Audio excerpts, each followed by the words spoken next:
എൻ്റെ പേര് രഞ്ജിത്ത് കണ്ണൻ, സ്ഥലം തിരുവനന്തപുരം, ബാലരാമപുരം, നെയ്യാറ്റിൻകരയ്ക്കാണ്. എന്തായാലും വളരെ സന്തോഷമുണ്ട്.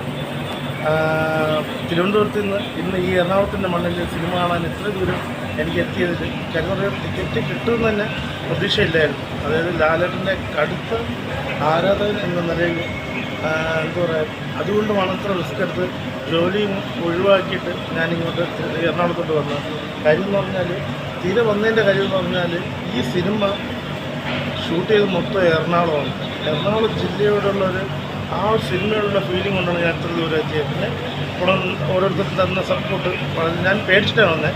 കരുതറ ഈ വേഷത്തിലൊന്ന് എന്നെ ഇറക്കി വിടുമോ എന്നുള്ള ഒരു പേടിയുണ്ടായിരുന്നു. ഇവിടെ വന്നപ്പോൾ ടിക്കറ്റുമില്ല. വളരെയധികം സന്തോഷത്തോടെ വന്നിട്ട് വിഷമിച്ചിരിക്കുന്നത്. 7 മണി തൊട്ട് ഞാൻ ആ ഗേറ്റിൻ്റെ ഫ്രണ്ടിൽ നിൽക്കുമായിരുന്നു. ഇന്നലെ ട്രെയിൻ കയറിയതാണ്. 6 മണിയപ്പോൾ ഇവിടെ എത്തി. നേരെ ഓട്ടോ പിടിച്ചു, നേരെ ഇവിടെ വന്നു. എന്തായാലും വളരെ സന്തോഷമുണ്ട്. പിന്നെ തിയേറ്ററിൽ ഇളക്കി മറിക്കുന്നുണ്ട്. കാര്യം എന്ന് പറഞ്ഞാൽ ആദ്യത്തിനേക്കാളും, അതായത് 2007 ആ സീനിൽ അന്ന് കിട്ടാത്ത കൈഡികൾ മൊത്തം ഇന്ന് കിട്ടിയത്. കാര്യം എന്ന് പറയുമ്പോൾ ഇതിൽ മൺമറഞ്ഞു പോയ കുറച്ച് വ്യക്തികളുണ്ട്. കൊച്ചുപ്രാൻ ചേട്ടൻ, രാജംബിദേവ്, അതുപോലെ തന്നെ നമ്മുടെ ഒത്തിരി കലാകാരന്മാർ. എന്തായാലും വളരെയധികം സന്തോഷം. 2007 ശേഷം വീണ്ടും ചോട്ടാട്ടം എത്തിയിരിക്കുകയാണ്. പല വേഷത്തിലും പല ഭാഗത്തിലും എല്ലാ ആർട്ടിസ്റ്റുകളും തിളങ്ങിയിട്ടുണ്ട്. അതുപോലെ തന്നെ ചോട്ടാട്ടം എല്ലാവരെ കാണും തിയേറ്ററിൽ നിറഞ്ഞ് ആഘോഷിച്ചുകൊണ്ടിരിക്കുകയാണ്. എല്ലാവർക്കും വിജയത്തിന് ആശംസകൾ. ഓക്കെ. ഞാൻ ഏതാണ്ട് 18 വർഷം കൊണ്ട് മിമിക്രി ഫീൽഡിലുണ്ട്. ചോട്ടാമ്പ ഇറങ്ങിയിട്ട് 15 വർഷമായി. ഈ 15 വർഷം കൊണ്ടും ചോട്ടാമ്പയുടെ ഫിഗർ ചെയ്തുകൊണ്ടിരിക്കുന്നു. വളരെ സന്തോഷമുണ്ട്. എൻ്റെ സ്ഥലം തിരുവനന്തപുരമാണ്. വളരെ വേദനാപൂർവ്വമാണ് ഇങ്ങോട്ട് വന്നത്. അതിനുള്ള ടിക്കറ്റ് കിട്ടുമെന്നുള്ള പ്രതീക്ഷയില്ലായിരുന്നു. അപ്പം എന്തായാലും എനിക്ക് അതിനുള്ളൊരു ഭാഗ്യം കിട്ടി. പിന്നെ ഈ വേഷം ചെയ്യാനും എൻ്റെ കൂടെ പല മെമ്പർക്കാരും ഉണ്ട് ഈ വേഷം ചെയ്യുന്ന. അവർക്കും ഇതിനുള്ളൊരു പ്രചോദനം ഉണ്ടായി. കുറേ നാളുകൊണ്ട് ആഗ്രഹിക്കുന്നു ലാലേട്ടൻ്റെ മുമ്പ് ഇതൊന്ന് കാണണമെന്ന്. ഇല്ല, കണ്ടിട്ടില്ല. അപ്പം ഈ ഡാൻസ് ചെയ്യുന്നുണ്ട് ഇതിൻ്റെ കൂട്ടത്തിൽ. സൗണ്ട് എടുക്കാറുണ്ട്. ഫിഗറാണ് പഠിക്കുമ്പോഴോട്ട് കോസ്റ്റ്യൂമൊക്കെ എങ്ങനെ കുറച്ച് സ്വന്തമായിട്ട് തന്നെ. കാര്യം ഇത് ഈ സാധനം മിക്കവർക്കും കിട്ടാറില്ല. അത് ഈ സിനിമയുടെ ചോട്ടാമ്പയുടെ സിനിമയുടെ സെയിം സാധനം. ഈ കോസ്റ്റ്യൂം പലരും എന്നോട് ചോദിച്ചു. ഞാൻ എല്ലാം സൂക്ഷ്മതയോടെ ചെയ്തിട്ട് ഇതൊക്കെ സ്വന്തമായിട്ട് വർക്ക് ചെയ്തതാണ്. ബെൽറ്റ് എല്ലാം സ്വന്തമായിട്ട് തന്നെ. ദൈവാനുഗ്രഹിച്ച് തിരുവനന്തപുരത്ത് നിന്ന് എറണാകുളത്ത് നിന്ന് ചെയ്യാനുള്ള ഭാഗ്യം. എൻ്റെ പേര് രഞ്ജിത്ത് കണ്ണൻ.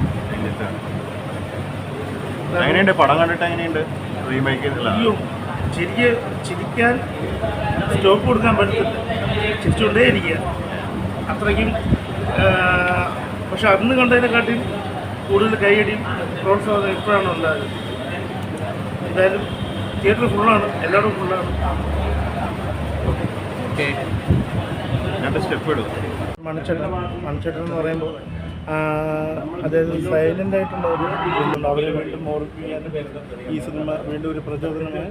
പിന്നെ അതിനെ പറ്റി നമ്മളെ എറണാകുളത്തിൽ, അതായത് ഈ എറണാകുളത്ത് ഷൂട്ട് ചെയ്യുന്ന സിനിമ ആയതുകൊണ്ട് കൂടുതലും എറണാകുളത്തുള്ള ആർട്ടിസ്റ്റുകളാണ് ഇതിൽ വർക്ക് ചെയ്തിരിക്കുന്നത്. ടെക്നീഷ്യന്മാരായിരുന്നാലും ആർട്ടിസ്റ്റുകളായിരുന്നാലും വളരെയധികം സന്തോഷമുണ്ട്. പിന്നെ ലാലേട്ടനെ കുറിച്ച് പറയുകയാണെങ്കിൽ ചോട്ടാമ്പ എന്ന് പറയുമ്പോൾ എല്ലാവർക്കും മനസ്സിൽ ഓടി വരുന്നത് ചെട്ടിക്കുളങ്ങരയാണ്. ചെട്ടിക്കുളങ്ങര ഡാൻസ് ഇന്നേ വരെ ഒരു നടനും അതേ കണക്കുള്ള ഒരു ഡാൻസ് ചെയ്ത് പഠിപ്പിക്കാൻ പറ്റിയിട്ടില്ല.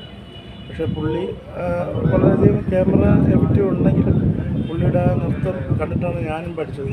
കാരണം അതുപോലെ ചെയ്യാൻ പറ്റിയില്ല എങ്കിൽ പോലും എനിക്ക് എന്താ പറയുക, പഠിച്ചു. ഞാൻ 2 ദിവസം കൊണ്ട് നൃത്തം പഠിച്ചു. പിന്നെ കുറച്ച് വർഷം കൊണ്ട് റോഡ് ഷോയും മിമിക്രിയിലും ഈ ഫിഗർ ചെയ്യുന്നുണ്ട്. അപ്പോൾ എന്നെ സപ്പോർട്ട് ചെയ്ത ഒരുപാട് വ്യക്തികളുണ്ട്. എല്ലാവരെയും പേരെടുത്ത് പറയുന്നില്ല. പ്രത്യേകിച്ച് എന്നെ ട്രൂപ്പിലേക്ക് കൊണ്ടുവന്ന ശ്രീ ബൈജു പൂത്തൂർ, ശ്രീ തിരുമലചന്ദ്രൻ, ഈ 2 പേരാണ് എന്നെ മിമിക്രിയിലോട്ട് ആദ്യം കൊണ്ടുവന്നത്. അപ്പോൾ 2 പേർക്കും ഞാൻ എൻ്റെ അച്ഛനും അമ്മയ്ക്കും ഈശ്വരനോട് ഞാൻ നന്ദി പറഞ്ഞു. പിന്നെ നിങ്ങൾ തന്ന സപ്പോർട്ടിന് വളരെയധികം നന്ദി. നിങ്ങളെ ഞാൻ അംഗീകരിച്ചു. നിങ്ങൾ തന്ന ഇപ്പോൾ നിങ്ങളുടെ മുമ്പിൽ നിൽക്കുന്ന ഈ അവസരത്തിലും ഞാൻ നിങ്ങളോടും നന്ദി പറയുന്നു. Thank you.